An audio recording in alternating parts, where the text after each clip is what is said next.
ফল নাকি ফলের জুস কোনটা খাওয়া উচিত?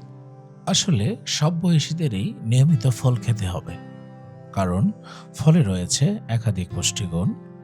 এতে আছে ভিটামিন, খনিজ, ফাইবার ও অ্যান্টিঅক্সিডেন্টের ভাণ্ডার। তবে আস্ত ফল নাকি ফলের রস, কোনটা খাওয়া শরীরের পক্ষে বেশি উপকারী? এমন প্রশ্ন অনেকের মাথায় ঘুরপাক খায়। পুষ্টি বিশেষজ্ঞরা বলেছেন, ফলের রস করে খেলে এর অনেকটা গুণ নষ্ট হয়ে যায়।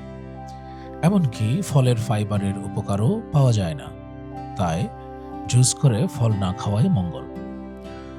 আস্ত ফল খেলে ভিটামিন, খনিজ, ফাইবার ও অ্যান্টিঅক্সিডেন্টের ভাণ্ডার সরাসরি শরীরে প্রবেশ করে।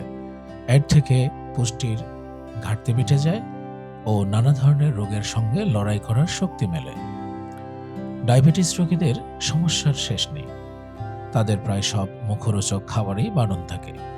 ডায়াবেটিস রোগীদের হাই গ্লাইসেমিক ইনডেক্সযুক্ত ফল খাওয়া থেকে দূরে থাকতে হয়, কারণ এই ধরনের ফল খেলে রক্তে চটজলদি সুগার বাড়ে। এই তালিকায় লিচু, কাঁঠাল, সবেদা সহ একাধিক ফল রয়েছে।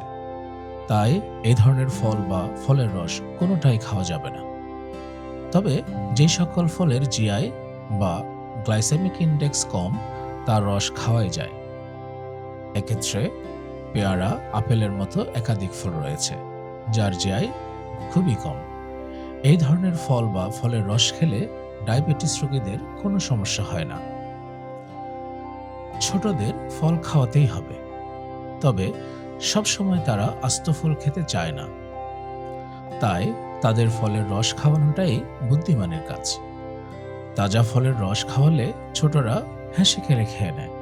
তবে সন্তানের জন্য রস তৈরি করার সময় তাতে অধিক পরিমাণে মিষ্টি মেশাবেন না।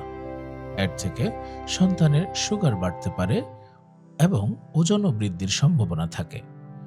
তাই ছোটদের যতটা সম্ভব চিনি থেকে দূরে রাখুন।